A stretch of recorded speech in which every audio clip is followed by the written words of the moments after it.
I'm Dr. Heather Norris, Dean of App State's Walker College of Business. Welcome to Business Matters. Our international business major was established in 2002 and has grown dramatically since. Here with me today to talk about the programs are Dr. Marty Mesner, our Associate Dean for International Programs, and Dr. Unal Boya, Chair of Walker's Department of Marketing. Thanks for being here today. It's a pleasure. Marty, what do you consider to be some of the highlights of Walker's international programs over the last year or so? Wow, the last year has been a really good year. We had a couple initiatives that I think the whole university benefited from our efforts in the Walker College in establishing a new memorandum of understanding with the University of Havana in Cuba, a new agreement with Yaşar University in Izmir, Turkey. We had I thought a fascinating conference on business for good on a global scale that was open to all students in the university, where we talked about how international business can have a positive impact on the societies in which we operate internationally. And it highlighted some of the partnerships we have with non-governmental organizations, NGOs like Wine to Water, bringing clean water to communities in Cambodia. We have a group of students that is just soon to return from Cambodia working with this partner. So we had a lot of really exciting things going on this year. That's great. And of course, with your leadership as our Associate Dean for International Programs and yourself having grown up in a country other than the United States, it's been a great value to us. Well, you know, one of the big disappointments of the year was every year I do a program with students going back to Brazil in South America, where I was born and raised. My parents lived there. They were Americans. So we spoke English in our house, but I grew up through the Brazilian educational system. And we've been doing the program to the Amazon jungle, talking about sustainability issues in business for 6 straight years. This last year, only 5 students signed up, so we didn't do it, but we're looking forward to getting back there again next year. Lots and lots of opportunities for students to visit and learn in many different places. Absolutely. And Unal, you're no stranger to that yourself. You come from a background other than the U.S., and you've been recognized for your efforts in international business at Appalachian, having won an award for leadership in the international business area and the Clemens Leadership Award as well this past year. So tell us a little bit more about what is a memorandum of understanding and what are these agreements Marty's talking about with other universities and other countries? The memorandums of understanding are, generally speaking, the very first step of signing an agreement to agree in principle to start an international program with another university, just like the one we did with Yaşar University in Turkey. I was part of that process as well. It's the first step, and then there's much more work to do to develop the details of the programs. Programs can take different forms, different shapes. Marty talked about most recent programs. Let me I've been at ASU for 27 years, came here in 88, but our international involvement was in place even before I came here. It was not as developed as what we have today. And we had many traditional study abroad programs. What I would like to talk about is one program that I've been a part of for many, many years, the Harlem Fellows Program, which is quite well known now, not only in Boone and among our students, but in the state. Many universities, many people know about the program, and they ask us about the program. So I will be more than happy to talk about that program. I don't know how I can summarize it in a short time because it is quite detailed, but I'll be more than happy to talk about it. Yeah, that's an incredible partnership with Fudan University in China. And we bring 12 students of ours with 12 students of theirs. They work virtually on a project together for a semester. Our students learn about Chinese culture and a little bit about the Chinese language, enough to say thank you and hello, and a few conversational words. And then, as I understand it and have seen it in action, the Chinese students visit with us here in Boone, and then our students, shortly after the spring semester ends, go to China for about 3 weeks and culminate with a research project presentation at the Shanghai Forum. So very impressive what you've developed over the years with us in the Walker College. Actually, I really can't take much credit for that program because it is really the brainchild of Ken Peacock, who was the dean of the college in 1990s. And then he, of course, as many of us know, he was the chancellor of the university. He is the really brain child of that program. That program is one that he has established. Actually, you know, it's this. The beginning of it is interesting in the sense that he was suggested by many of the members in our Business Advisory Council to look into China and develop a unique program that would differentiate us, and that would make us well known in the state.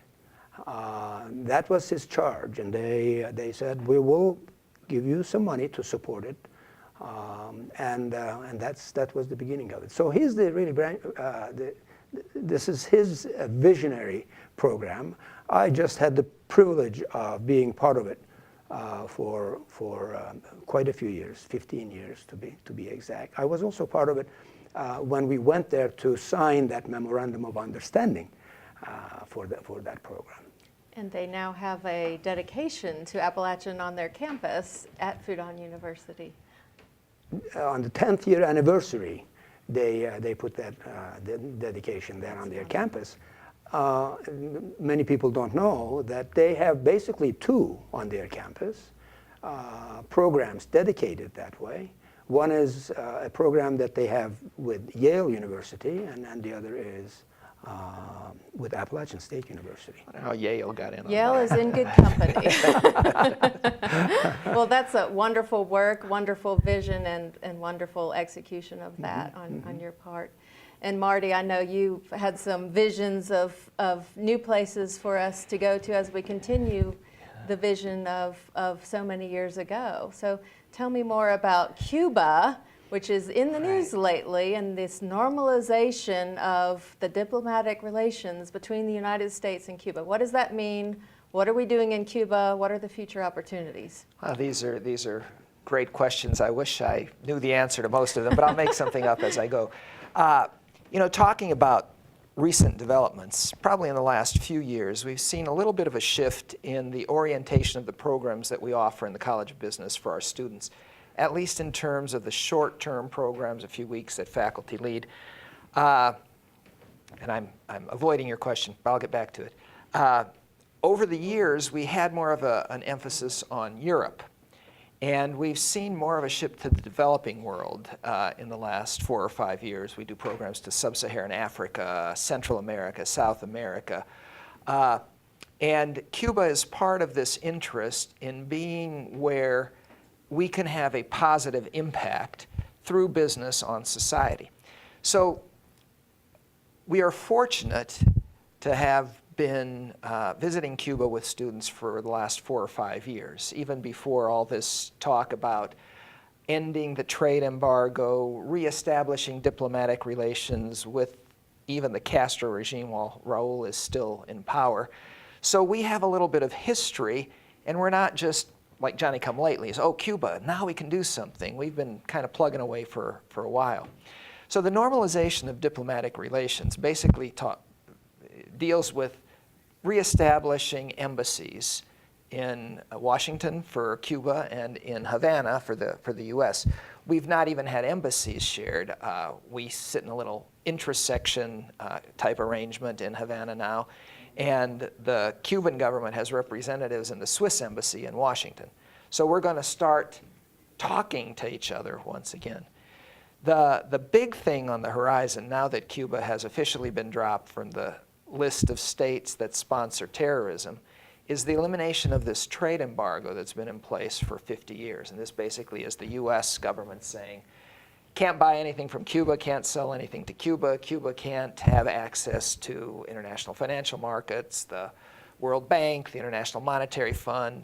even the Organization of American States, they're ostracized. We don't deal with them at all. So now that is changing. They were, for the first time in 50 years, at the Summit of the Americas in Panama this year, where all the governments of Western Hemisphere countries met. So Obama and Raul got to shake hands and have some time talking. So it's really exciting to be part of this because we're seeing history in the making. So it's a fun place to go. Right now it's kind of a hot topic. Well, right now it's July, right? June, it's hot, period.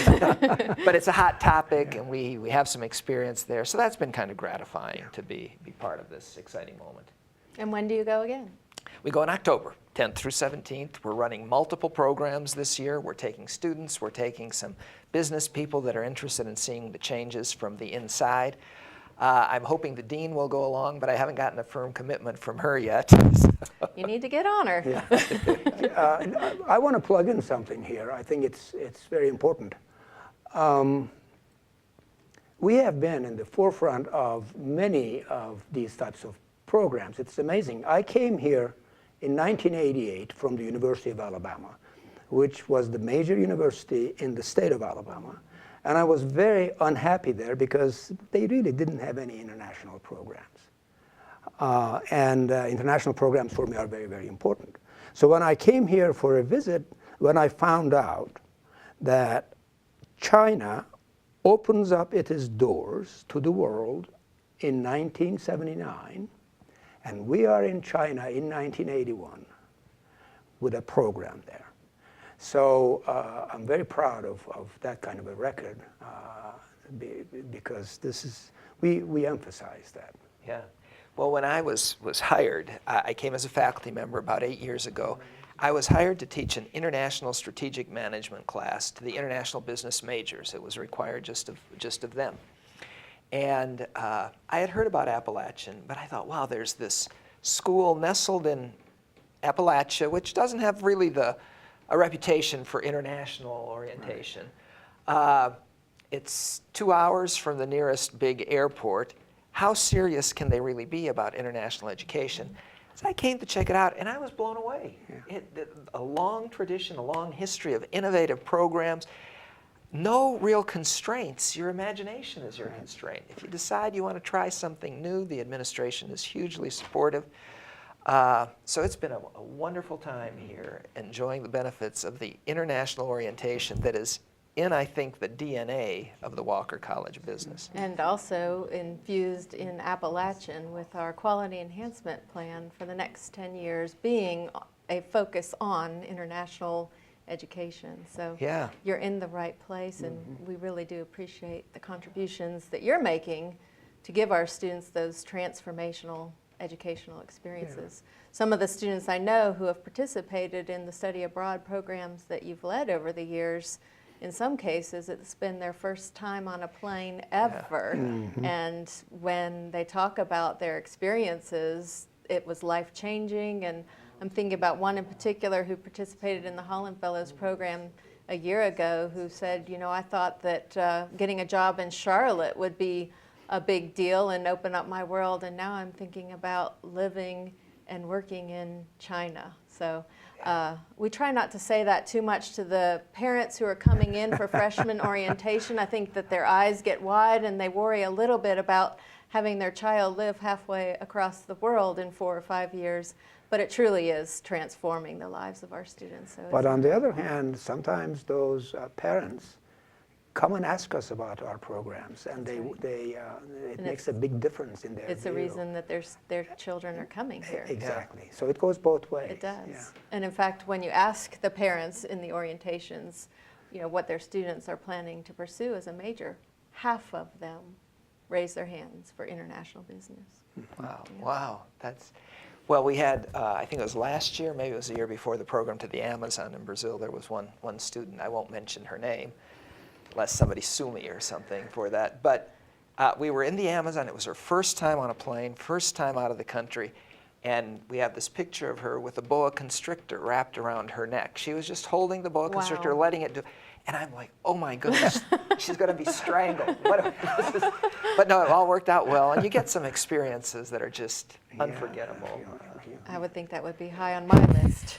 Well, Boy, the I reason still why nervous they when I have think that of it. constrictor in that, Yeah, name of there's a that. reason they sign that release too before they go on some of these programs. So I'm going to shift gears a little bit away from that topic and ask you about the foreign language requirement for our international business students, English being the language of business. How important is that foreign language requirement? I'm really glad you bring that up.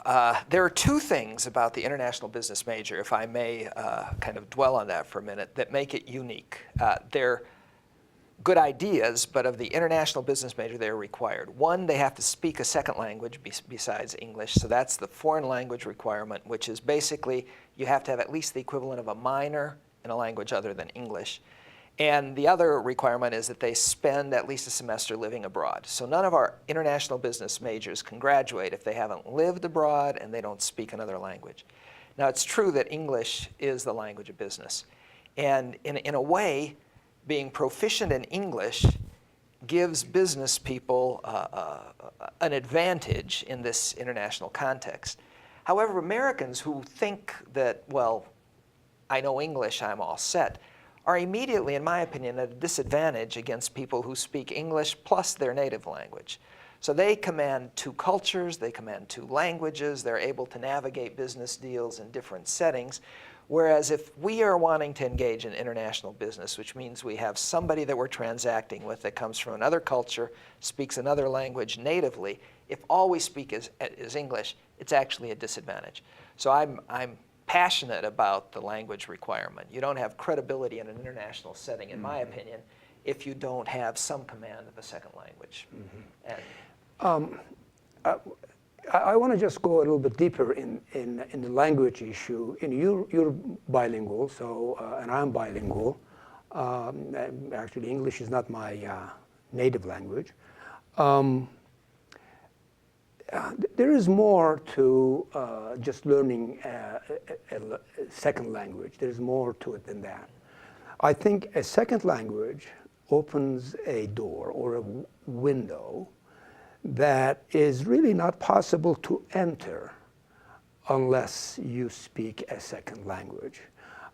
You can go to another country as a tourist. That your experiences there would be, on average, relatively limited. If you go to the same country knowing the language, your interaction with the locals, your interaction with the culture is going to take a totally different plane, let's put it that way. So that language opens up understanding other people, understanding their culture, understanding why they do what they do and how they do it, how different they are from us, and then we realize they're not really a whole lot different than from us. Because now we can communicate with them in their own language, and also their attitude toward us change. absolutely. When we speak their language. So it's very, very important. I was at a factory in Mexico with a group of students a few years ago, and the manager of the factory made a point to the students, which I thought was really good. He said, it used to be an international business that you needed to be bilingual to be successful, but he said, nowadays you need to be bicultural.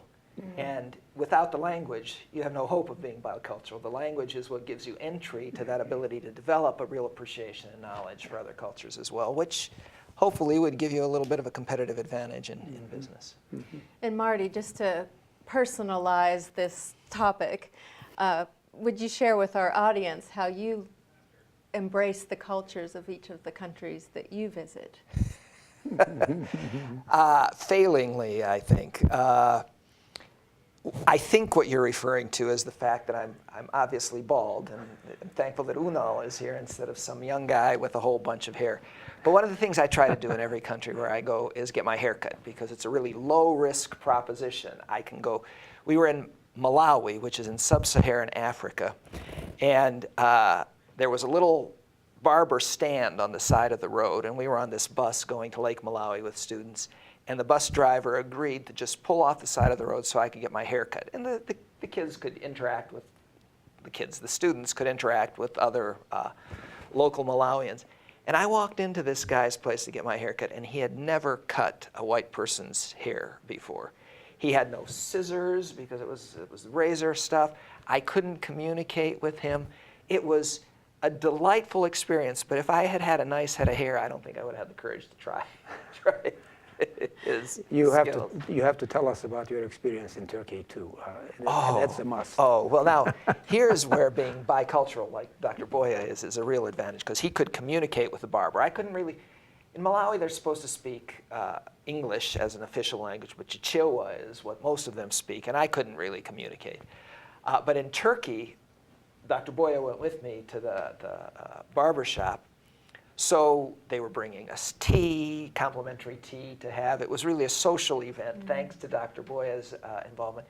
And at the end, any straggling hair on your cheek, or I guess off your head, they have like a giant Q-tip that they light the end on fire, and they whack your face with the flame to melt these odd hairs out. And I got it on my Facebook page, pictures of this. That was the most terrifying and most memorable haircut of any of these cross-cultural Well, I do so enjoy seeing your Facebook pictures when you come back safely and soundly from all of the study abroad programs that you lead. When we entered this store, a barbershop, I immediately looked at the walls to see if they had a price list. They didn't. So to be on the safe side, I asked him how much it was going to cost us for him to get a haircut. It was an amazing experience. He looked at me for a while. I could speak Turkish, and I look like Turkish, and I am, Turkish.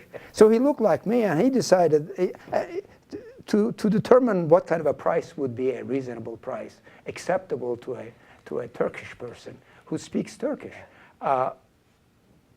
Of course, I have no evidence for it, but I would assume that you would have paid a little bit more than what you paid if my Turkish was. I have been taken to the cleaners by barbers repeatedly. But it's a memorable experience, and It's it sounds like a good investment to learn a little bit more deeply about the culture of the countries that you visit. So tell me a little bit about what type of study abroad what study abroad experiences typically appeal to our students. You talk about all these different places all over the world, and some of them lasting for quite a bit of time, and others maybe not so much. What's the typical one look like, if there is? Wow. Well, let me frame it within what we expect of our students at the Walker College of Business. As part of our curriculum, students have to check off a box before they graduate that says they have fulfilled a global issues requirement. And there are lots of different ways they can go about checking off this requirement. They're not allowed to graduate if they don't meet this requirement. But the way in which most students meet it, the way in which we would desire most students to meet it, is by actually getting out of the U.S., having a chance to see another culture, and having a chance to look back at the U.S. from the outside, because it's a different perspective. You think of things differently when you're in France thinking about the U.S. than when you're in the U.S. thinking about the U.S. So the gold standard of international experiences is a semester abroad. Students actually leave the U.S., go and live for several months, and attend a university in another country. And that's where you get the cross-cultural experience, the immersion. And that's what these MOUs facilitate as well. Exchange of students, they pay their tuition here, they go and study at another school. That other school sends one of their students that pays tuition there and comes and studies here for free. They cancel each other out. So it's easy for parents to plan and budget for that. That's the gold standard. You're living in another country, immersed in another language. Then we offer a variety of short-term faculty-led programs, like we'll take the group to Turkey for a couple weeks, or to China for a couple weeks, or we just got back from Ecuador for a couple weeks.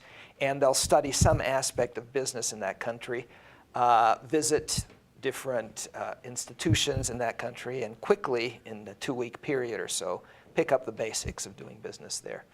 And the last thing is taking an international course. They can still check off that box if they take international finance, but we really want to get them out of the country. Mm-hmm. So I think we have just a couple minutes left in our time together here. So looking ahead, we heard about getting into China just a short period of time after that opened up, and Cuba really before it opened up. And what's the next place on your list? Where are we going next? What's opening up? Where have we not been that is your dream for us to go? And that's for both of you. Okay. All right, I'll take the humorous slant, which is North Korea. We haven't been there, you know. It would be great to be the only school that's taken students there. Problem is getting back. So we're waiting for like a armistice sign or a peace treaty between the U.S. and North Korea. I think all we have at the moment is a ceasefire from the Korean War. But that would be fun. Burma is another possibility. For me, I guess the most exciting prospect is Turkey. We just signed an agreement with a university in Izmir. We're now in the process of developing collaboration. We haven't really decided on a particular way of doing it, but we're working. And, well, I'd like to thank you both for the efforts that you've put forward, the dreams that we have in place, and I know we'll get there one day. Turkey, I think, before North Korea. Hopefully, yes. That's our program for this week. Please join us again for Walker College's Business Matters. I'm Heather Norris.